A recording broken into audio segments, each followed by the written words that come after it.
الحمد لله وكفى والصلاة والسلام على سيد الرسل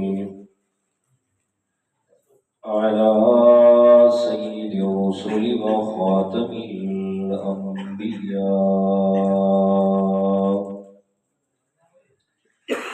أما بعد فأعوذ بالله من الشيطان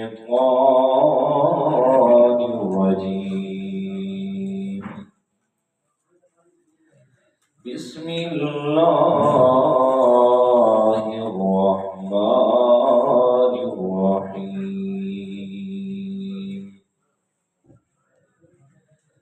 إن هذا القرآن يهدي للتي هي أقوم. الآية. قال النبي صلى الله عليه وسلم: خيركم من تعلم القرآن وعلمه، أو كما قال عليه الصلاة والسلام. صدق الله العظيم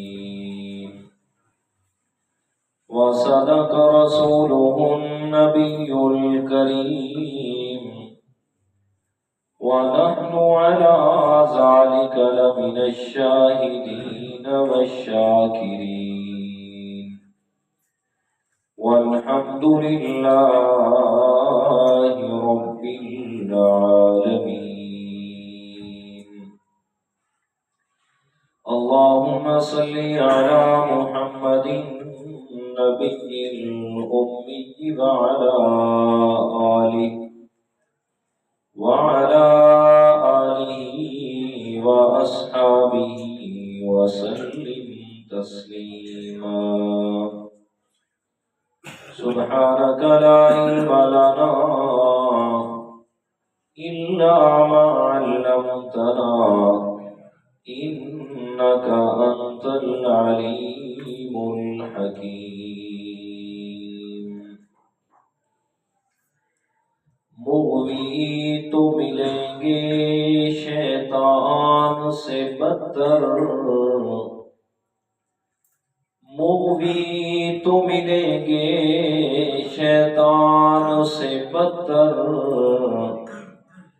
ہادی نہ ملے گا قرآن سے بہتر۔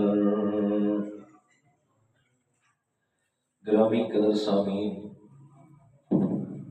المخلصین الموحدین، دوستوں، بزرگوں، عزیز ساتھیوں، اللہ تعالیٰ کی خاص رحمت اور عنایت سے نماز تراویح میں آج قرآن مجید کی تکمیل ہوئی۔ دعا ہے بارگاہ معلی مجلہ مصطفیٰ کے اندر کہ وہ ذات حق حافظ صاحب کا قرآن مجید سنانا، ہم سب کا سننا اپنی بارگاہ کے اندر قبول و منظور فرمائے۔ قبولیت کا درجہ دینے کے بعد اللہ تعالیٰ اس عمل کو حافظ صاحب کے لیے، ہم سب کے لیے، بلکہ ساری دنیا کائنات کے مسلمانوں کے لیے آخرت کی نجات کا ذریعہ بنا دے۔ قرآن مجید القرآن هو کلام اللہ، قرآن مجید یہ اللہ تعالیٰ کا کلام ہے، اور ہمیشہ کسی کی بات کی اور کسی کے کلام کی شان اور عظمت، بات کرنے والے کی عزت احترام کے موافق ہوا کرتی ہے۔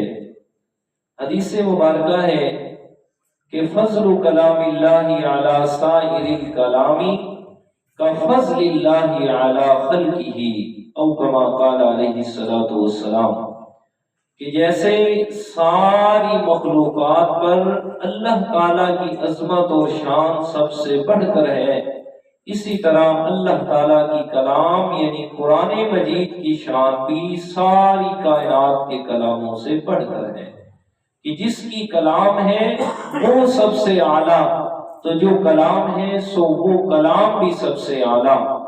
اور پھر قرآن مجید میں اللہ تعالیٰ نے خود قرآن مجید کے تقریباً 55 سے زائد نام ذکر فرمائے ہیں۔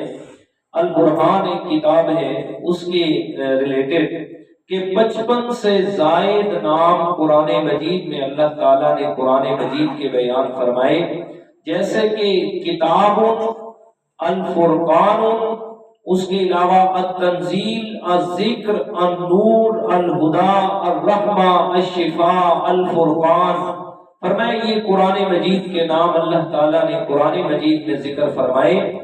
اور عربی کا ایک قانون ہے کہ کثرت الاسماء تدل علی شرف المسمى، کہ کسی چیز کے نام جتنے زیادہ ہوں گے وہ اس چیز کی شرافت پر دلیل ہوگا، وہ اس چیز کی عزت، عظمت اور احترام پہ دلیل ہوتا ہے کہ اس کے اتنے زیادہ نام ہیں۔ ایک نام اصل، پھر اس کے صفاتی نام اتنے زیادہ ہیں، جیسے کہ اللہ تعالیٰ کا اسم جو ذاتی ہے، اسم ذاتی وہ اللہ ہے، اور پھر اس کے علاوہ باقی بے شمار نام اللہ تعالیٰ کے صفاتی نام ہیں۔ اسی طرح قرآن مجید فرمایا لفظ قرآن یہ اس کا اسم ذاتی، اور اس کے علاوہ قرآن مجید میں اللہ تعالیٰ نے 55 سے زائد نام اس کے صفاتی نام ذکر فرمائے ہیں۔ اور پھر قرآن مجید کی جو بڑی عظمت اور شان اور مقام یہ ہے کہ قرآن مجید کا یہ ایک ایسا امتیازی وصف ہے کہ قرآن مجید اپنے متعلق ہونے والے ہر سوال کا جواب خود دیتا ہے، چاہے اس کے تعارف کا سوال کیا جائے، چاہے قرآن مجید کی عزت، عظمت اور شان کے بارے میں سوال کیا جائے، تو قرآن مجید ہر سوال کا جواب اپنا خود دیتا ہے۔ تو مطلب کیا ہے کہ تعارف قرآن الزبان قرآن، کہ قرآن مجید اپنی زبان سے ہی اپنا تعارف کرواتا ہے۔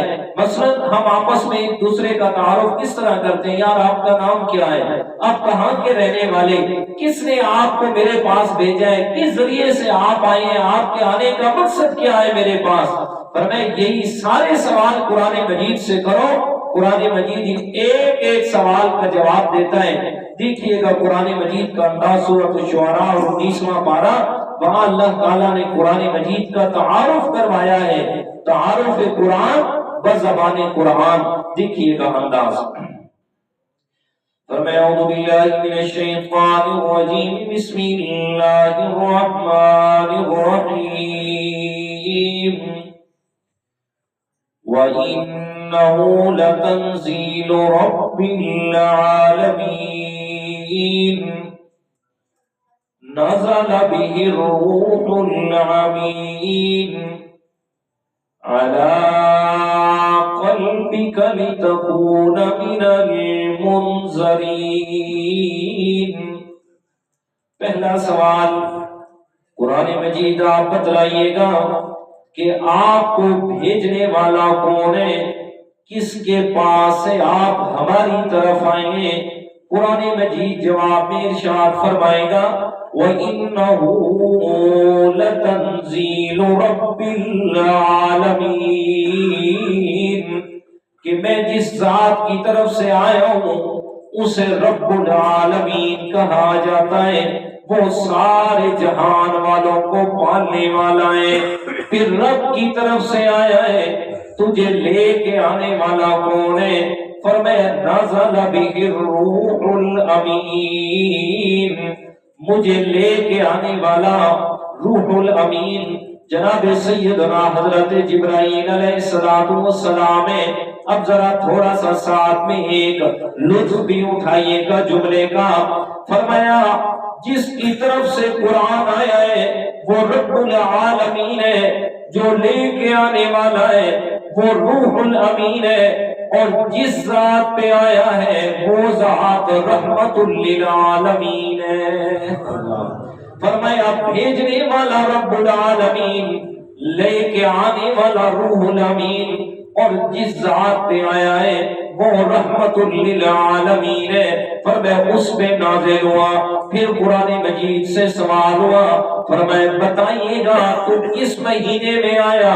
قرآن مجید جواب ارشاد فرمائے گا، فرمایا شہر رمضان الذی انزل فیہ القرآن،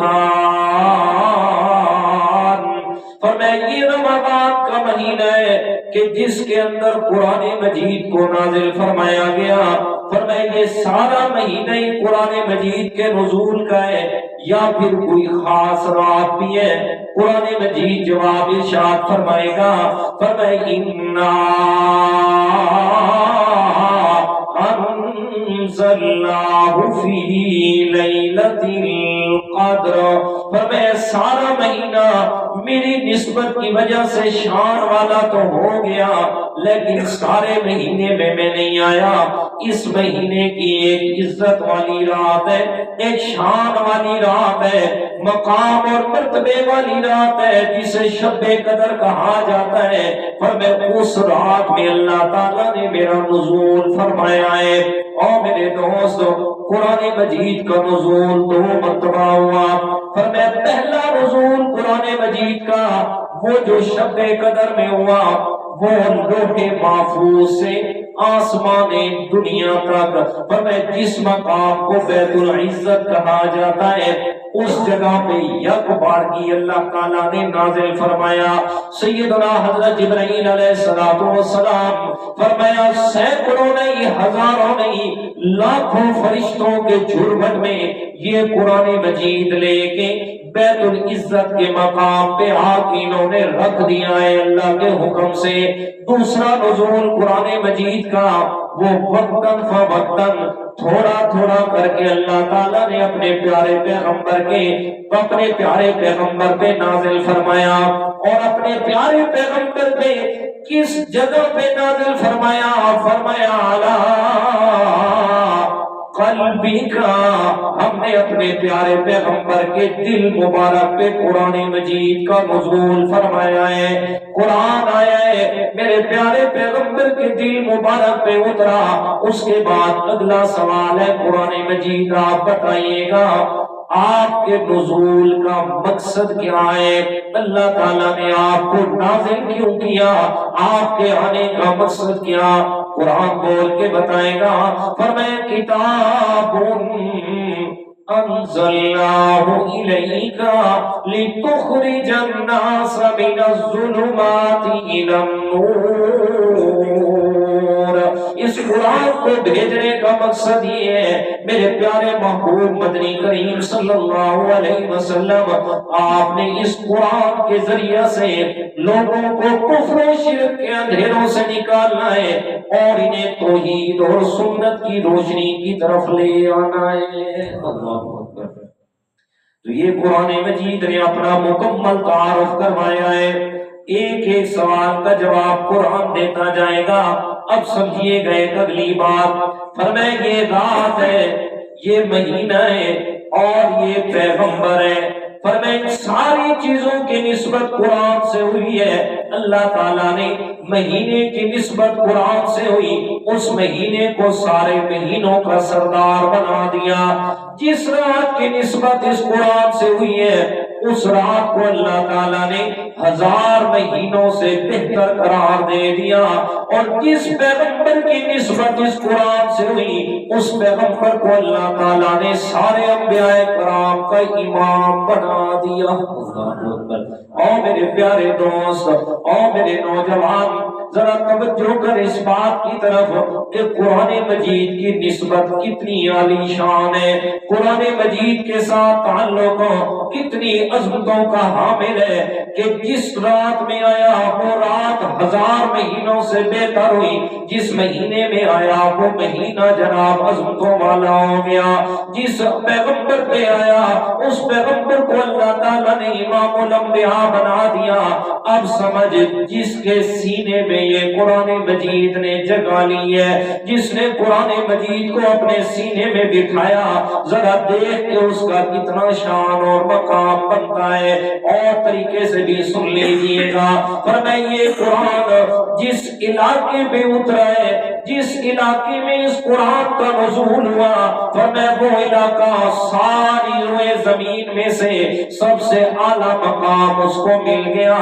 فرمایا اور وہ ایسا مقام ملا کہ میرے پیارے پیغمبر نے فرمایا احب العرب لثلاث, اور میرے پیارے امت کے لوگوں اہل عرب سے آپ نے 3 وجہ سے محبت کرنی ہے. فرمایا پہلی وجہ اننی عربی, اس لیے کہ میں پیغمبر تمہارا عربی ہوں. دوسرا فرمایا لسان القرآن عربی, قرآن مجید کی زبان بھی عربی ہے. اور تیسرے نمبر پہ فرمایا ولسان اہل الجنت عربی, اس لیے کہ اہل جنت کی زبان بھی اللہ تعالیٰ نے عربی بنائی ہے. فرمایا ذرا سوچئے میرے دوستو, فرمایا اہل عرب سے محبت کا حکم ہو گیا, اس علاقے سے رہنے والے لوگوں سے ہمیں محبت کا حکم ہوا. کیوں؟ اس لیے کہ اس علاقے میں اللہ تعالیٰ نے قرآن کو نازل فرمایا ہے. اللہ اکبر. پھر جس زمانے میں قرآن نازل ہوا اس زمانے کے بارے میں میرے پیغمبر نے کیا فرمایا؟ فرمایا خیر القرون کرنی, اور دنیا کائنات کے لوگوں قیامت تک آنے والے انسانوں یاد رکھو سب سے بہترین زمانہ وہ ہے جس زمانے میں میں پیغمبر موجود ہوں. اس لیے بہترین ہے کہ اس زمانے میں میرے اوپر اللہ کا قرآن نازل ہو رہا ہے. فرمایا قرآن کی نسبت سے اس زمانے کو اللہ تعالیٰ نے سب سے بہترین زمانہ بنا دیا. اور سنیے گا, فرمایا جس امت کے لیے اللہ تعالیٰ نے قرآن کو نازل فرمایا اس امت کے بارے میں کیا فرمایا؟ کنتم خیر امت اخرجت للناس. فرمایا پہلی بھی بڑی امت آئی, بڑا مقام لیا میں اللہ تعالیٰ سے. قوم بنی اسرائیل کو بھی میں اللہ تعالیٰ نے بڑا مقام دیا, بڑی عزت سے نوازا. حضرت ابراہیم علیہ السلام کی امت بھی, جناب نوح علیہ السلام کی امت بھی, لیکن کسی کے لیے میں اللہ تعالیٰ نے خیر امت کا لفظ استعمال نہیں فرمایا کہ ساری امتوں میں سے سب سے بہترین امت آپ کو بنایا. کیوں؟ اس لیے کہ آپ کی ہدایت کے لیے بھی اللہ نے قرآن نازل فرمایا ہے.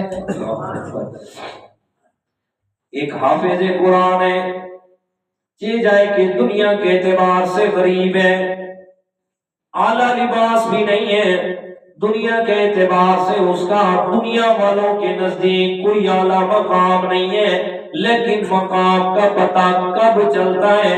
فرمایا جس وقت بڑے بڑے عالی شان مرتبے والے لوگ سارے بیٹھے ہوئے ہیں, نماز کا ٹائم ہو گیا, ایک غریب آدمی ہے لیکن حافظ قرآن ہے, وہ سارے اعلیٰ مرتبے والے پیچھے کھڑے ہوتے ہیں, وہ غریب حافظ قرآن سب کے آگے کھڑے ہو کے ان کی امامت کروا رہا ہوتا ہے. فرمایا یہ دنیا میں اللہ تعالیٰ نے مقام اور مرتبہ دے دیا, اور پھر آخرت میں مقام جو ملنا ہے وہ تو عجیب ہی مقام ہے. اس کے بارے میں حدیث مبارکہ سنیے گا. میرے پیارے پیغمبر نے فرمایا خیرکم من تعلم القرآن وعلمه, او کما قال علیہ السلام. فرمایا دنیا میں ہر فن کا استاد بھی موجود ہے اور ہر فن کا شاگرد بھی موجود ہے. ہر کوئی استادی شاگردی میں وقت گزار رہا ہے, لیکن کسی استاد اور شاگرد کو میرے پیارے پیغمبر نے سب سے بہتر نہیں قرار دیا. بہتر قرار دیا تو کسے فرمایا؟ خیرکم من تعلم القرآن وعلمه. فرمایا تم میں سے سب سے بہترین استاد وہ ہے جو مسجد کی ٹوٹی ہوئی چٹائیوں پہ بیٹھ کے رب کا قرآن پڑھا رہا ہے, اور سب سے بہترین شاگرد وہ ہے جو اپنے استاد سے قرآن پڑھ رہا ہے۔ اللہ اکبر۔ یہ سب سے بہترین لوگ ہیں، سب سے بہترین لوگ ہیں کہ جن کا تعلق رب کے قرآن سے بنا ہوا ہے، جو رب کا قرآن پڑھ رہے ہیں، پڑھا رہے ہیں۔ او میرے پیارے، یہ تو رب کا قرآن پڑھنے پڑھانے والے کی بات ہے۔ آؤ میں تمہیں ایک اور حدیث مبارکہ سناؤں، سن کے حیران ہو جاؤ گے کہ قرآن مجید کی اللہ تعالیٰ نے کتنی عظمت بنائی ہے، شان اور مقام بنایا ہے۔ فرمایا جو خوش نصیب لوگ کسی جگہ پہ قرآن مجید کو سننے کے لیے، سمجھنے کے لیے فرمایا اکٹھے ہو جاتے ہیں۔ آج کی زبان میں ہم اسے کہتے ہیں درس قرآن میں شرکت کرتے ہیں، قرآن و حدیث کو سمجھنے کے لیے جناب آ جاتے ہیں مسجد میں۔ اللہ تعالیٰ ان کو جو انعام و اکرام قیامت میں دیں گے اس کا تو حساب ہی نہیں ہے، اور دنیا میں اللہ تعالیٰ جو انہیں نقد انعام عطا فرمائیں گے وہ سنیے گا۔ فرمایا قال النبی صلی اللہ علیہ وسلم حفتهم الملائکہ، فرمایا جس جگہ پہ رب کا قرآن بیان ہو رہا ہے، جو سن رہے ہیں، سمجھ رہے ہیں، فرمایا پہلا انعام یہ ہے کہ حفتهم الملائکہ، اللہ تعالیٰ فرشتوں کو بھیج دیتے ہیں، جاؤ اس محفل کے آس پاس اپنے پروں کے ساتھ اس محفل کو ڈھانپ لو۔ فرمایا آس پاس فرشتے پروں سے ڈھانپ کے رکھتے ہیں۔ دوسرا نمبر فرمایا غشیتہم الرحمہ، اللہ تعالیٰ ان لوگوں پہ اپنی رحمت کو نازل فرما دیتے ہیں۔ تیسرا نمبر نزلت علیہم السکینہ، تیسرے نمبر پہ ان کے دلوں کے اندر اللہ تعالیٰ اطمینان اور سکون کا نزول فرماتے ہیں۔ اور چوتھا نمبر جو سب سے اعلیٰ مقام ہے وہ کیا حاصل ہوتا ہے؟ فَمَا ذَكَرَهُمُ اللَّهُ فِي مَنْ عِنْدَهُ، اللہ تعالیٰ ان سارے لوگوں کا ذکر اپنے پاس عرش پہ فرماتا ہے، ایک ایک کا نام لے کے۔ او میرے فرشتوں، او من اعلیٰ میں رہنے والی نوری مخلوق، آج یہ فلاں فلاں بندہ میں اللہ تعالیٰ کا قرآن سننے کے لیے مسجد میں بیٹھا ہوا ہے۔ او میرے پیارے، آج کسی کا نام جناب کسی تھانے دار کی زبان پہ آ جائے، کسی MLA کی زبان پہ آ جائے، فرمائے کوئی جناب وقت کا وزیر یا وزیر کا مشیر، وزیر اعظم، صدر، کسی کا نام لے لے کہ جناب فلاں سے میرا بڑا تعلق ہے، فلاں میرا آدمی ہے، فلاں بڑا اچھا کام کر رہا ہے، بادشاہ یہ پھولے نہیں سماتا، اور میں کسی انسان کے ساتھ منہ بھی نہیں لگاتا، کہتے چھوڑ سائڈ پہ ہو، میرے وزیر اعظم صاحب نے میری تعریف کی ہے، اس کے ساتھ میرا تعلق ہے۔ ذرا دیکھیے نا کتنا خوش نصیب انسان ہے وہ کہ جس کی تعریف میرا رب فرما رہا ہے، نام بھی لے رہا ہے، ذکرہم اللہ فی من عندہ۔ فرمائے فرشتوں، جس انسان کے تم گلے کر رہے تھے، مولا اس انسان کو خلافت دے رہا ہے، یہ دنیا میں جائے گا، جا کے خون ریزی کرے گا، اور میں جا کے دنیا کا نظام برباد کرے گا، سکون تباہ کرے گا، مولا اس کو خلافت نہیں دینی۔ اللہ تعالیٰ فرماتے ہیں دیکھو میرے فرشتے ہو، یہی تو میرے انسان ہے، اس لیے میں نے ان کو خلافت دی کہ یہ میں اللہ کا کلام پڑھ بھی رہے ہیں، سن بھی رہے ہیں اور سمجھ بھی رہے ہیں۔ اور میرے پیارے اب بھی اگر سمجھ نہیں آئی تو اور حدیث سنیے گا۔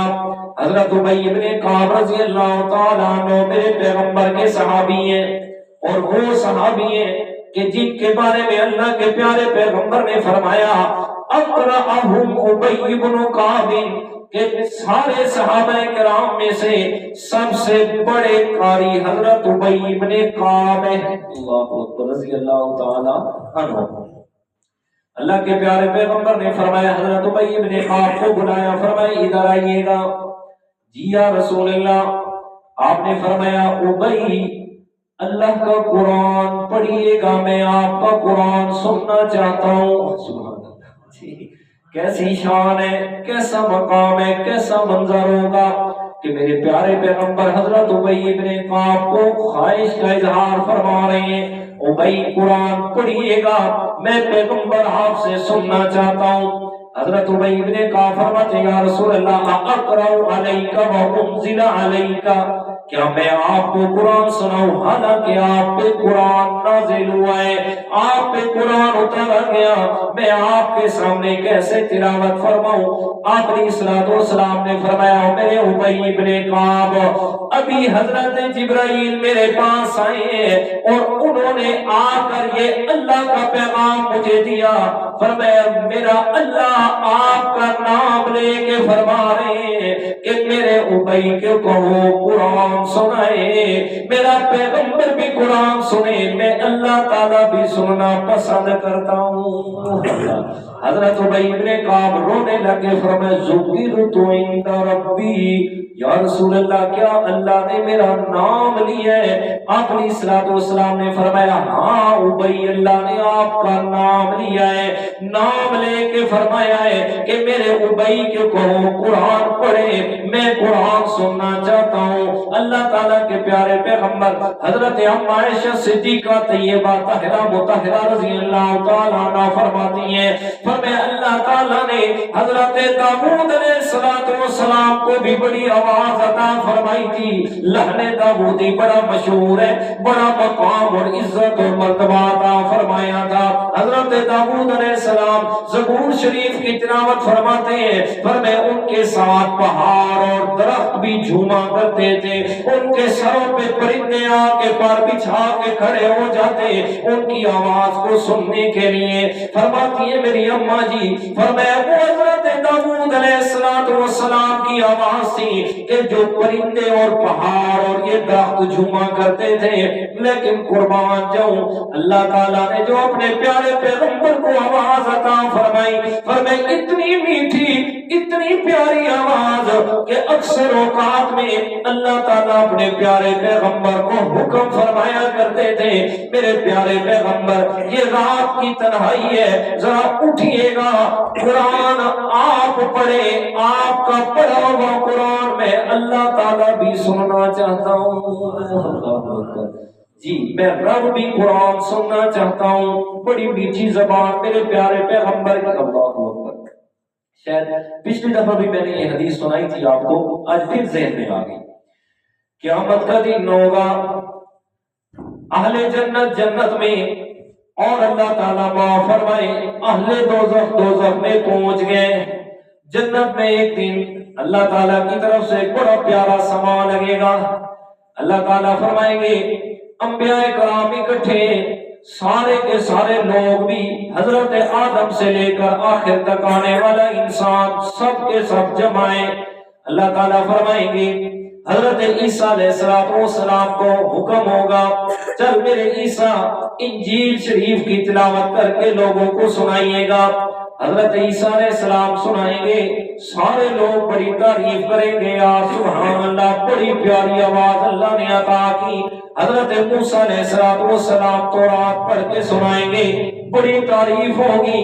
باری آئے گی حضرت داؤد علیہ السلام کی، حضرت داؤد علیہ السلام زبور شریف کی تلاوت فرمائیں گے، فرمایا بڑی تعریف ہوگی، پہلے دونوں سے بڑھ کے اس کا نام ہوگا۔ اس کے بعد اللہ تعالیٰ فرمائیں گے ابھی یہ ختم نہیں ہوئی محفل، ابھی یہ سلسلہ بند نہیں ہوا، اب اور سنیے گا۔ اللہ تعالیٰ حکم فرمائیں گے چلو میرے یاسین پیغمبر ان لوگوں کو سورہ یاسین کی تلاوت سنا۔ میرے پیارے پیغمبر سورہ یاسین کی تلاوت سنائیں گے، وہ پہلے چاروں آوازیں بھول گئی، سارے کے ساری انسانیت عشش کر اٹھے گی میرے پیغمبر کی آواز پہ۔ سبحان اللہ، اللہ نے کیسی پیاری آواز دی۔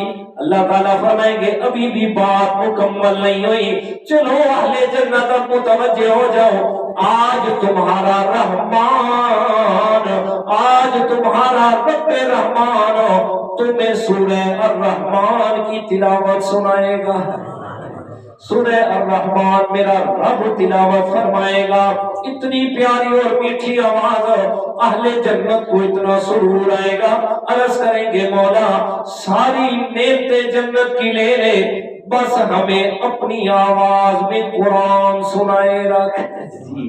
اس لیے میرے پیارے قرآن کا پڑھنا، قرآن کا سننا یہ کوئی عام چیز نہیں ہے، کوئی عام سا عمل نہیں ہے، اتنا بڑا عمل ہے میرے پیارے کہ جس کو پڑھنے کی میرا رب بھی شوق اور محبت رکھتا ہے کہ میں نے یہ قرآن پڑھنا ہے۔ اب واپس آ جائیے حدیث مبارکہ پر کہ فرمایا جو لوگ دنیا میں قرآن سنتے ہیں، پڑھتے ہیں، سمجھتے ہیں اور ایسی محافل میں جا کے بیٹھتے ہیں، فرمایا اللہ تعالیٰ انہیں دنیا میں جو نقد انعامات سے نوازتے ہیں ان میں سے ایک پہلا فرمایا فرشتوں کو بھیج کے اس محفل کو ان کے پروں سے ڈھانپ لیا جاتا ہے، ان پر اپنی رحمت کو نازل فرماتے ہیں رب کائنات، اور ان کے دلوں میں سکون اور اطمینان کی کیفیت کو پیدا فرما دیتے ہیں۔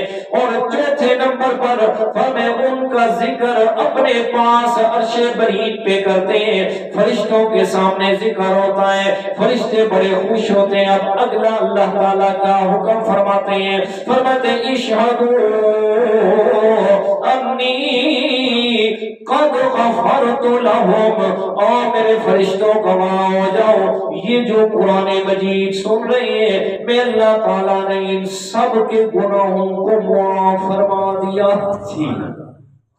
اب فرشتے آگے سے عرض کرتے ہیں یا اللہ سمجھ آ گئی، جو قرآن سننے آئے تھے ان کے تو گناہ معاف ہو گئے، لیکن ان میں سے کچھ ایسے بھی تھے جو قرآن سننے نہیں آئے تھے، انہوں نے تو کسی آدمی سے ملنا تھا اور وہ بیٹھا تھا درس قرآن میں، وہ تو اس کے انتظار میں بیٹھا رہ گیا، انتظار کرنے کی وجہ سے اس کو بیٹھنا پڑ گیا۔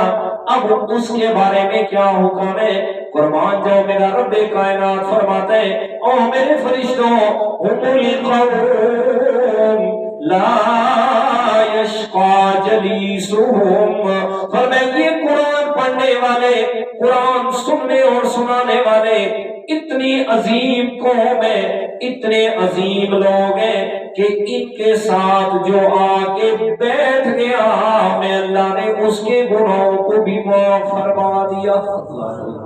اس لیے میرے دوست قرآن مجید سے اپنا تعلق بنا، قرآن مجید کا پڑھنا، قرآن مجید کا سمجھنا، قرآن مجید کی تعلیمات پر غور و فکر کرنا اور پھر اس کے مطابق اپنی زندگی کا لائے عمل بنانا، یہی ایک مسلمان کا ترہ امتیاز ہے اور یہی مسلمان کی امتیازی شان ہے، اور اسی مسلمان کی ہدایت کے لیے اللہ تعالیٰ نے اس قرآن کو بھیجا ہے، اور پھر قرآن کی شان اللہ تعالیٰ نے یہ بیان فرمائی ہے، فرمایا ان ھذا القرآن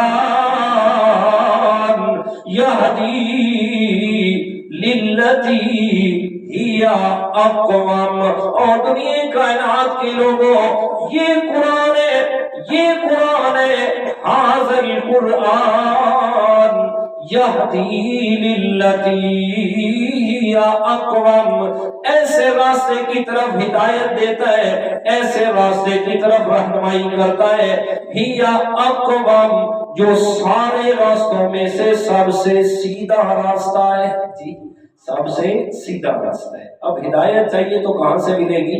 قرآن سے ملے گی۔ قرآن سے دور رہ کے میرے پیارے کبھی سیدھا راستہ نصیب نہیں ہو سکتا۔ اگر سیدھا راستہ چاہیے تو پھر کیا کرنا ہوگا؟ قرآن مجید کے قریب آنا ہوگا۔ بس اگلی حدیث سنیے گا، اللہ کے پیارے پیغمبر کو بھی شوق قرآن پڑھنے کا اور سننے کا، جو حضرت ابی بن کعب کو فرمایا اللہ تعالیٰ کو بھی شوق ہے کہ میں اپنے پیارے پیغمبر کی زبان سے قرآن سنوں، پھر خود تلاوت کرنے کی بھی محبت اور شوق رب کائنات کو بھی کہ میں خود بھی قرآن پڑھوں۔ اب اللہ تعالیٰ کے فرشتے بھی وہ بھی اس بات کا شوق رکھتے ہیں کہ ہم بھی قرآن مجید کو سنیں، خود بھی پڑھیں قرآن بھی سنیں۔ فرمایا حدیث مبارکہ ہے اللہ تعالیٰ کے پیارے پیغمبر کے ایک صحابی ہیں حضرت اسید رضی اللہ تعالیٰ عنہ گھر میں موجود ہے، رات کا وقت ہے اور اٹھے اور اٹھ کے رب کا قرآن تلاوت شروع کر دیے، سورہ کہف کی تلاوت شروع کی۔ فرمایا اللہ اکبر، جزاک اللہ، الحمدللہ الذی انزل علی عبدہ الکتاب ولم یجعل له عوجا قیما لینذر بأسا شدیدا من لدنہ ویبشر المؤمنین الذین یعملون الصالحات ان لهم اجرا حسنا۔ فرمایا رب کے قرآن کی تلاوت شروع کر دی۔ حضرت اسید رضی اللہ تعالیٰ عنہ نے گھر میں قرآن پڑھ رہے ہیں، فرمایا ایک ہی کمرہ ہے، کوئی ہماری طرح جناب کینالوں کے اندر تو حویلیاں نہیں ہیں، ایک ہی کمرہ، ساتھ میں گھوڑا جہاد والا بھی باندھا ہوا ہے اور ساتھ میں چھوٹا بیٹا جس کا نام بھی حضرت یحییٰ ہے وہ بھی بنگھوڑا میں سویا ہوا ہے۔ حضرت اسید تلاوت شروع کی، تھوڑا سا وقت گزرا، کیا ہوا، گھوڑے نے بھٹکنا شروع کر دیا، گھوڑا جناب ادھر ادھر جناب کبھی ادھر ٹانگے مار رہا ہے کبھی ادھر مار رہا ہے، بار بار حرکت شروع کی۔ حضرت اسید نے تلاوت روک دی، جیسے ہی تلاوت روکی ہے گھوڑا آرام کر گیا، پھر تلاوت شروع کی، پھر گھوڑے نے حرکت شروع کر دی۔ فرمایا بار بار اسی طرح کرتے رہے، یہ سمجھ میں آئی کہ اگر میں تلاوت کر رہا ہوں گھوڑا بھٹک رہا ہے، یہ نہ ہو کہ میرے معصوم بچے کو اس کی کوئی ٹانگ لگ جائے اور اس کو تکلیف پہنچ جائے۔ جلدی جلدی تلاوت ختم کی اور مصحف کو رکھ کے جب باہر نکلتے ہیں عجیب منظر دیکھا گیا۔ فرمایا کوئی لائٹیں اور آسمان کی طرف جا رہی ہیں اور جاتے جاتے آسمان میں جا کے چھپ گئی لائٹیں۔ حضرت اسید رضی اللہ تعالیٰ عنہ بڑے حیران ہوئے، یہ کیا منظر ہے؟ سبحان اللہ کے پیارے پیغمبر کی محفل میں آئے، آ کے سارا ماجرا سنایا۔ فرمایا یا رسول اللہ پتہ نہیں عجیب معاملہ ہوا ہے، میں نے دیکھا کچھ لائٹیں تھی جو آسمان کی طرف گئی اور پھر چھپ گئی۔ اللہ کے پیارے پیغمبر نے فرمایا اقرأوا یا اسید، او میرے پیارے اسید قرآن پڑھتے رہنا تھا، آپ نے رکنا نہیں تھا۔ کہتے یا رسول اللہ بچے کو تکلیف ہو جاتی۔ اللہ کے پیارے پیغمبر نے فرمایا تلک الملائکۃ دنت لصوتک، فرمایا یہ اللہ تعالیٰ کے فرشتے تھے جو تیری زبان سے رب کا قرآن سننے آئے تھے۔ اللہ اکبر۔ اور اگلی بار فرمایا وَلَوْ قَرَأْتَ لَأَصْبَحْتَ يَنْظُرُ النَّاسُ إِلَيْهَا، اگر آپ صبح تک قرآن پڑھتے رہتے مدینہ کے ایک ایک آدمی کو فرشتوں کا دیدار ہو جاتا۔ کہ فرشتے قرآن سننے میں اتنے مصروف رہتے کہ واپس نہ جاتے، ایک ایک انسان فرشتوں کو دیکھ لیتا۔ اللہ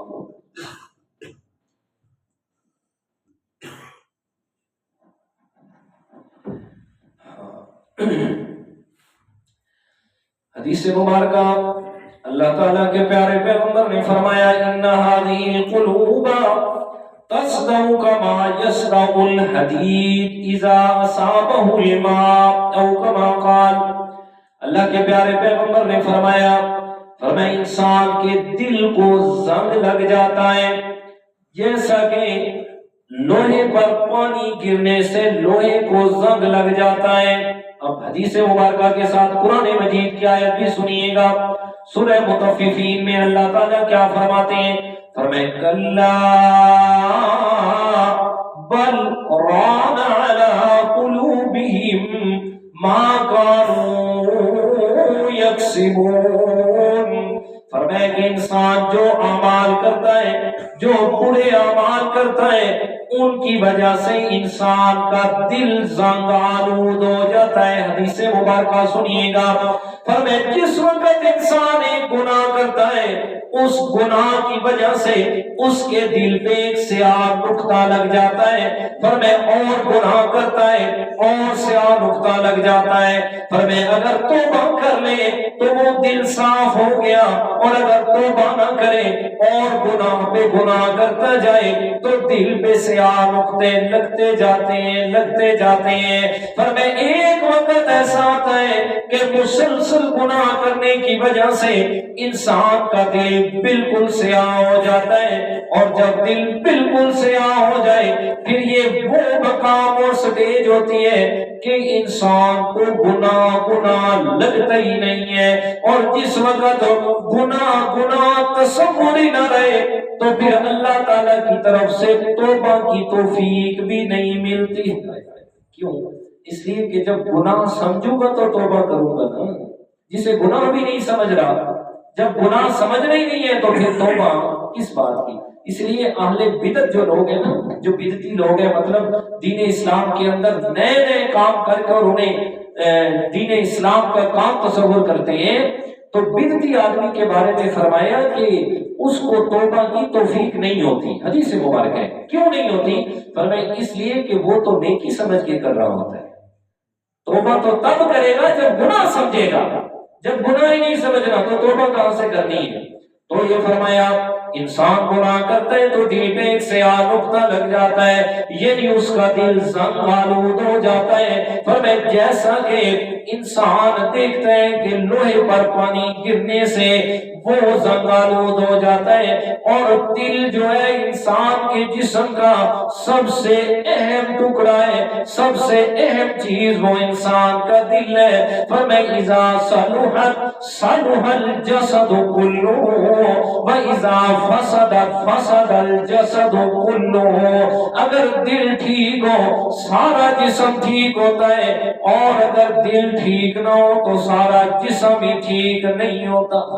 اللہ معاف کرے جنہیں دل کے عارضے لگ جائیں، یعنی مطلب دل کی بیماری لگ جائے تو بیچارہ کہاں کا رہتا ہے، نہ چلنے کا نہ کام کرنے کا کچھ بھی نہیں رہتا۔ اللہ تعالیٰ ہر ایک کو محفوظ فرمائے۔ یہ تو ہے نا طب کے لحاظ سے، حکمت کے لحاظ سے، مگر میں حدیث مبارکہ میں دونوں مراد ہیں۔ دوسری جو ہے نا کہ اذا صلح الجسد كله، دل ٹھیک ہے سارا جسم ٹھیک ہے۔ کیا مطلب؟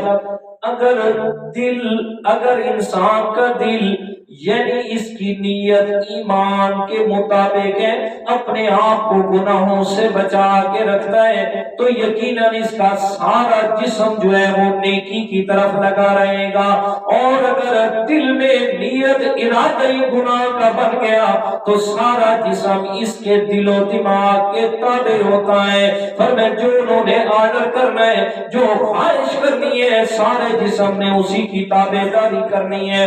صحابہ کرام نے سنا، سوال کیا وما جلاؤہا یا رسول اللہ، بتائیے کہ اللہ کے پیارے پیغمبر اگر دل کو زنگ لگ جائے پھر اس زنگ کو کیسے دور کیا جا سکتا ہے؟ فرمایا اس دل کی صفائی کیسے ممکن ہے؟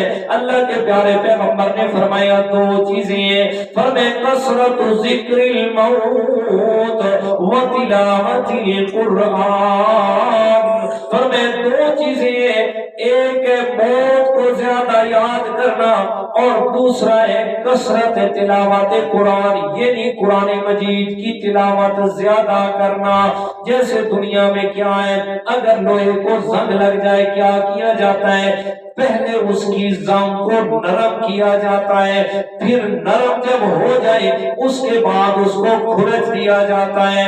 فرمایا بالکل اسی طرح، فرمایا اگر دل زنگ آلود ہو گیا دو کام کرنے، کثرت ذکر الموت، موت کو زیادہ یاد کرے گا، دل نرم ہوگا، دل کے اندر جو سختی ہے گناہوں کی وجہ سے فرمایا وہ ختم ہوگی، اور تلاوت قرآن مجید کے ساتھ اس کا دل صاف ہو جائے گا۔ جی اس لیے حدیث پاک ہے نا، فرمایا کہ ایک آدمی تلاوت قرآن میں لگا ہوا ہے مسلسل، جس وقت اس کو ٹائم ملتا ہے بس قرآن ہی پڑھتا ہے، تو میں اللہ تعالیٰ اس کے لیے دو کام کرتا ہوں۔ ایک تو یہ ہے کہ قرآن کی تلاوت کی وجہ سے جو میں اللہ سے دعا نہیں مانگ سکتا نا، دعا میں وہ چیزیں جو مانگنی ہیں وہ نہیں مانگتا، بس قرآن ہی پڑھتا رہتا ہے، میں اللہ تعالیٰ قرآن مجید کی برکت سے بن مانگے اس کو سب عطا کر دیتا ہوں۔ ایک اور دوسرا، جو وہ تلاوت قرآن میں لگا ہوا ہے اپنے گناہوں سے معافی نہیں مانگ سکتا، بس قرآن ہی پڑھ رہا ہے، فرمایا میں معافی توبہ کے بغیر اس کے گناہوں کو معاف فرما دیتا ہوں۔ جی قرآن مجید کی برکت کی وجہ سے۔ حدیث مبارکہ فرمائے ان اللہ یرفع بہذا الکتاب اقواما ویضع به آخرین، فرمائے یہ قرآن ہے، اسی قرآن کے ساتھ کتنی قوموں کو میں اللہ تعالیٰ عروج عطا کروں گا، اور اسی قرآن کی وجہ سے کتنی قومیں کہ جو زوال پذیر ہوگی، ذلیل و خوار ہو کے رہ جائیں گی اسی قرآن کی وجہ سے۔ کیا مطلب؟ فرمائے پہلے قرون اولیٰ کے مسلمانوں کو دیکھیں، میرے پیارے پیغمبر، ان کے صحابہ کرام، پھر صحابہ سے بعد تابعین، تبع تابعین، فرمائے وہ جو قرون اولیٰ کے مسلمان تھے انہوں نے ساری دنیا پہ حکمرانی کی ہے، چی جائے کہ ان کی اپنی حالت کیا ہوتی تھی، ایک وقت کا کھانا ہے دوسرے وقت کا کھانا نہیں ہے، جسم پہ کپڑے پہنے ہوئے ہیں 17 ٹاکیاں چمڑے کی لگی ہوئی ہیں، لیکن حالت یہ ہے کہ جناب 22 لاکھ مربع میل کا فرما روا ہے حضرت عمر فاروق رضی اللہ تعالیٰ عنہ، لیکن قرآن کے ساتھ تعلق مضبوط ہے، ایمان جو قرآن کے ساتھ ہونا چاہیے وہ مضبوط ہے۔ حالت یہ ہے اس وقت کی سپر پاور ایران، فرمایا اس کا ایک سفیر حضرت عمر سے ملنے کے لیے آیا، آگے پوچھتے ہیں مسلمانوں بتاؤ تمہارا بادشاہ کہاں ہے، اس کا محل کہاں ہے؟ مسلمانوں نے بتایا ہمارا بادشاہ نہیں ہے، ہمارا تو خلیفہ ہونا ہے، اور محل نہیں ہے، ان کا تو ایک چھوٹا سا مکان ہے اور وہ آپ کو ملیں گے مسجد نبی کے اندر چلے جائیے گا۔ حضرت عمر فاروق رضی اللہ تعالیٰ عنہ کو ملنے کے لیے جب یہ مسجد کے صحن میں پہنچا، حضرت عمر فاروق رضی اللہ تعالیٰ عنہ زمین پہ لیٹے ہوئے ہیں اور سر کے نیچے پتھر کا تکیہ بنایا ہوا ہے، اور ساتھ میں ان کا کوڑا، وہ جو چھتر ہر وقت ہاتھ میں رکھتے ہیں، وہ درخت کے ساتھ لٹکایا ہوا ہے، اور حضرت عمر فاروق سکون سے زمین پہ سوئے ہوئے ہیں۔ جب یہ آیا نا، اس نے دیکھا حضرت عمر فاروق رضی اللہ تعالیٰ عنہ کے چہرے کو، اتنی دہشت اور اتنا خوف اس پہ طاری ہوا، دور ہی کھڑا ہو گیا، پسینہ پسینہ ہو گیا، اور ساتھ میں کانپ بھی رہا ہے۔ حضرت عمر فاروق کو اٹھایا گیا، اٹھے، حالت دیکھی یار آپ کو کیا ہوا ہے، آپ تو سفیر ہے، جے جائے کہ دوسرے دشمن ملک ہیں، لیکن ہم نے آپ کو کچھ نہیں کہنا، ڈر کیوں رہا ہے؟ یار آپ کے چہرے کی اتنی دہشت ہے، صرف آپ کو دیکھ کے مجھے اتنا ڈر لگ گیا، اور ہمارے حکمران جو ہے وہ آپ کا نام اپنے محلوں میں سن لے، اگر کھانا کھا رہے ہو تو ان کے ہاتھ سے کھانا بھی زمین پہ گر جاتا ہے۔ جی اور حالت کیا ہے؟ سوئے ہوئے کہاں ہے؟ زمین پہ سوئے ہوئے ہیں، پتھر کا تکیہ۔ دوسری بات کہتا ہے وہ سفیر، کہتا ہے یار ہمارے جو حکمران بادشاہ ہیں ان کی حالت یہ ہے، انہیں ریشم کے بستروں پہ بھی نیند نہیں آتی، آپ زمین پہ سوئے ہوئے سکون سے ہیں۔ آج سمجھ آ گئی، آپ نے اپنی رعایا کے ساتھ عدل و انصاف کیا، سکون کی نیند سو رہے ہیں، اور ہمارے حکمرانوں نے ظلم کیا ہے، انہیں اپنے محلوں میں بھی سکون نہیں ہے۔ اور سلطان صلاح الدین ایوبی رحمت اللہ تعالی علیہ کی بات سناؤں آپ کو، انہوں نے فرمایا تھا کہ جس قوم کے حکمران اپنی جان کی حفاظت کے لیے سیکورٹی گارڈ رکھ لینا تو سمجھ لو کہ ان سے بڑا ظالم کوئی اور ہے ہی نہیں۔ جی ان سے بڑا کوئی ظالم اور ہے ہی نہیں، جو حقیقت اسی طرح ہے۔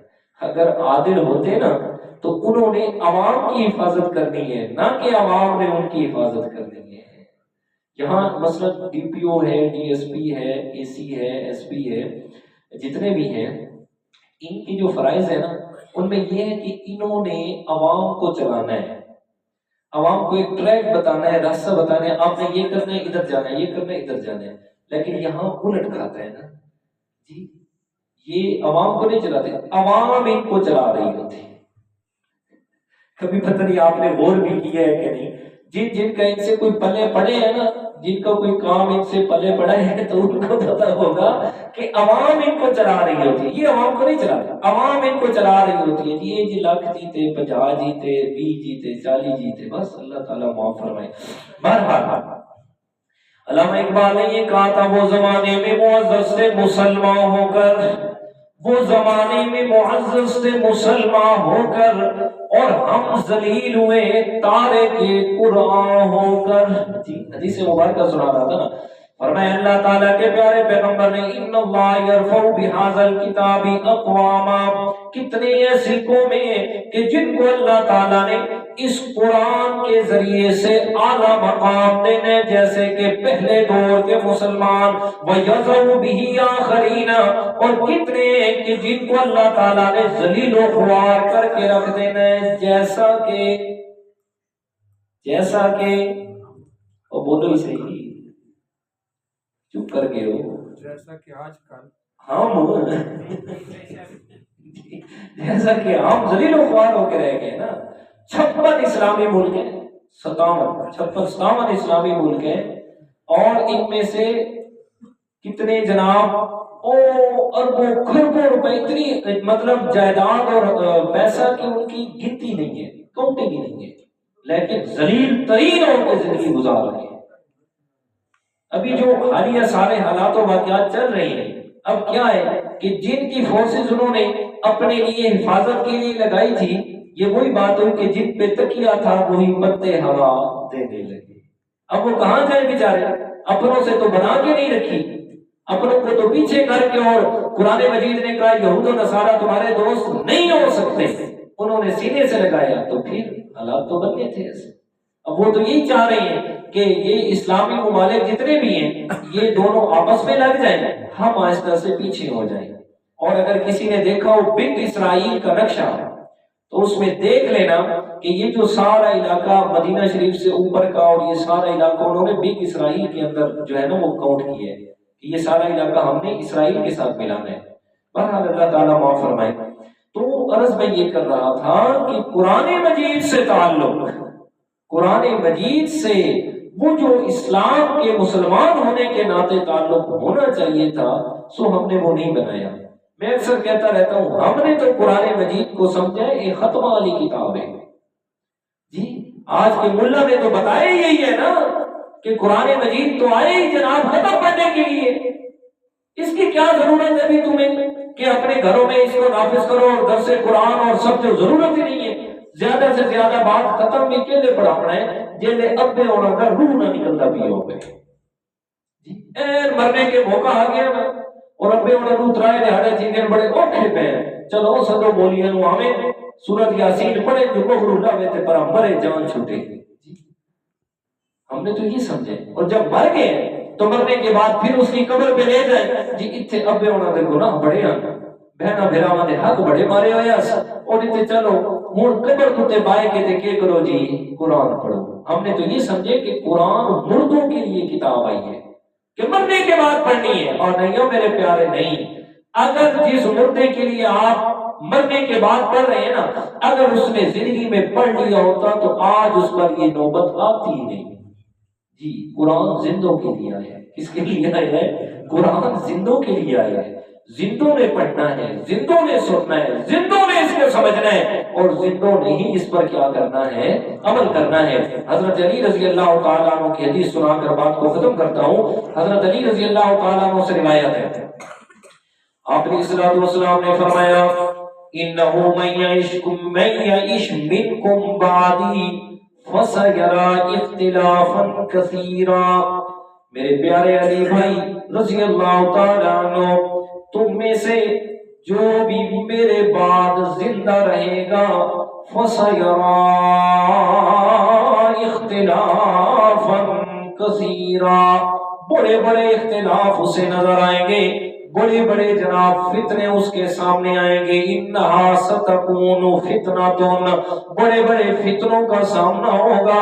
حضرت علی رضی اللہ تعالیٰ عنہ فرماتے ہیں مل مخرج منہا یا رسول اللہ، آئیں گے بڑے بڑے فتنے، بڑی آزمائشیں ہوں گی، بتائیے گا اللہ کے پیارے پیغمبر ان فتنوں سے ہمیں نکلنے کا راستہ کون سا ہوگا، کیسے ہم ان سے اپنی جان بچائیں گے.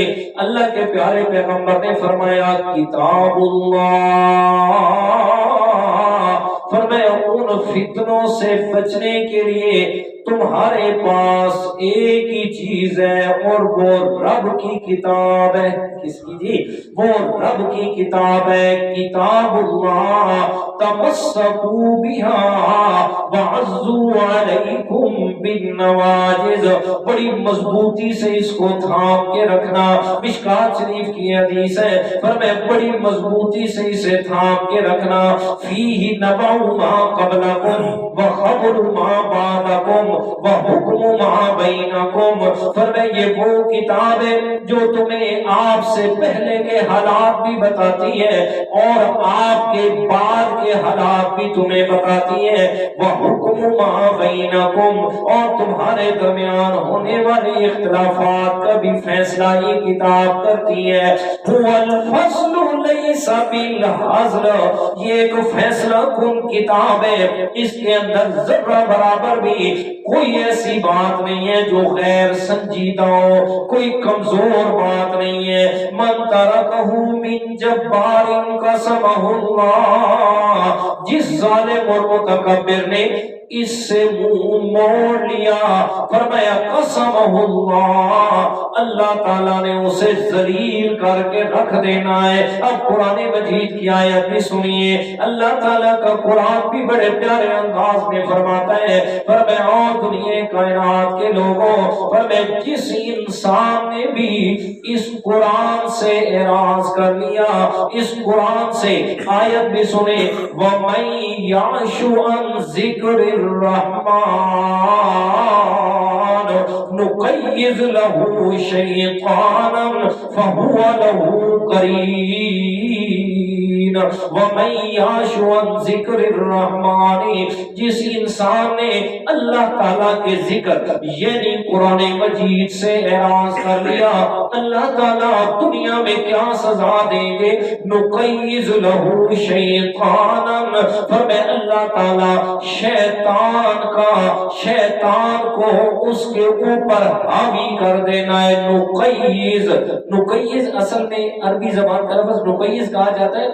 آپ نے پیاز دیکھا ہوگا، پیاز کا ایک اوپر والا چھلکا پھر نیچے والا چھلکا، یہ جو اوپر نیچے چھلکے اللہ تعالیٰ نے ملا کے بنائے ہیں اسے کہا جاتا ہے نقیض.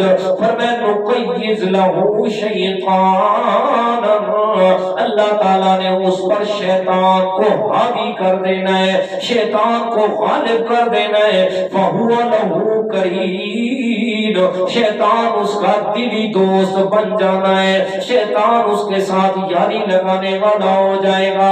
تو فرمایا من ترکہ من جبار قسمہ اللہ، جس نے تکبر کی وجہ سے، اپنے بڑے پن کی وجہ سے قرآن کو چھوڑ دیا، قسمہ اللہ، اللہ تعالیٰ نے اسے ذلیل کر کے رکھ دینا ہے. ومن ابتغى الہدى فی غیرہ اذلہ اللہ، اور جس انسان نے اس قرآن کے علاوہ کسی اور چیز سے ہدایت تلاش کی، اللہ تعالیٰ نے اسے گمراہ کر کے رکھ دینا ہے. آج تو لوگ قصے کہانیوں پہ گزارا کرتے ہیں جی، اور پھر ایسے قصے کہانیاں کہ جو انسان کا عقل بھی نہیں مانتا کہ یار ایسے بھی ہو سکتا ہے جی. ایسے جھوٹے واقعات. پچھلے دن ایک ویڈیو پتہ نہیں کس دوست نے مجھے بھیجی ہے، کہتے ہیں استاد جی ایک نئی گل سنو کہ جی اللہ تعالیٰ تے حضرت شیخ عبد القادر جیلانی دا آپس سے جھیڑا لگ گیا ہے تو نعوذ باللہ من ذالک. اللہ تعالیٰ وسط الفاظ آکھ ہی نہ سکتے کہ حضرت شیخ عبد القادر جیلانی اللہ تے ڈاڈا تھی گئے، نعوذ باللہ من ذالک. گل تو ہو گئی. واقعہ وہ یہ سنا رہے تھے کہ ایک اللہ کا ولی تھا، بغداد میں رہتا تھا. اللہ نے اس سے ولایت چھین لی، ولایت اللہ نے اس سے چھین لی۔ تو یہ 360 ولیوں کے پاس گیا حاجی صاحب کہ جی آپ اللہ کی منت کریں مجھے ولایت واپس دے دیں۔ سب نے کہا بھئی ہماری حاجت نہیں ہے۔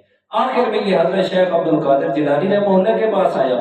حضرت شیخ عبد القادر جیلانی نے فرمایا 1 منٹ میں دیکھتا ہوں۔ کہتے ہیں انہوں نے ایسے نظر اوپر کی، لوہے محفوظ میں نظر ڈال کے دیکھی، کہتے بات تو اسی طرح ہے کہ تو جو ہے نا مردود بن گئے، تیری ولایت ختم ہے، بہرحال میں کوئی راہ کڑھے نا۔